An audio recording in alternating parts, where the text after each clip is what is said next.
मी मागेही म्हणलं होतं, जेव्हा निवडणुका सुरू होत्या तेव्हा मी सांगितलं होतं की जिल्ह्याचे खासदार, जिल्ह्यातले आमदार, शिवसेना उभाटा गटाचे ओमराजे निंबाळकर हे गावकीपेक्षा भावकीवर लक्ष आहे.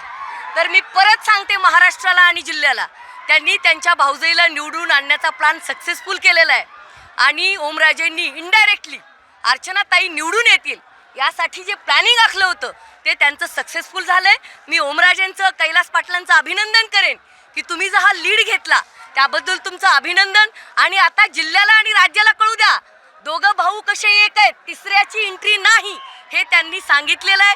म्हणजे एडशी गटामध्ये महाविकास आघाडी होते, सिद्धेश्वर वडगावमध्ये महाविकास आघाडी होते, जाणीवपूर्वक तेरमध्ये केली नाही.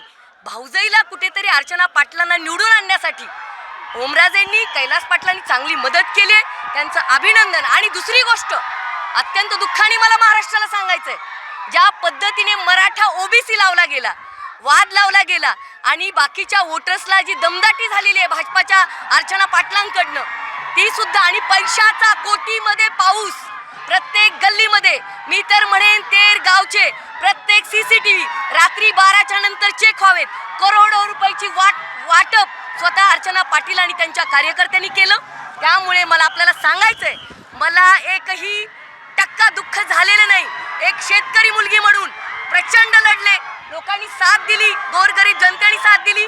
परंतु आज मी सांगू इच्छिते की या महाराष्ट्रामध्ये, या जिल्ह्यामध्ये मराठा ओबीसी करून शिवसेना असेल, बीजेपी असेल, यांनी काय चालवलं, सोशल मीडियावर त्यांच्या कार्यकर्त्यांनी काय चालवलं हे सगळ्यांनी बघितलंय. तरीही मला सांगायचंय की मी हारलेली नाही.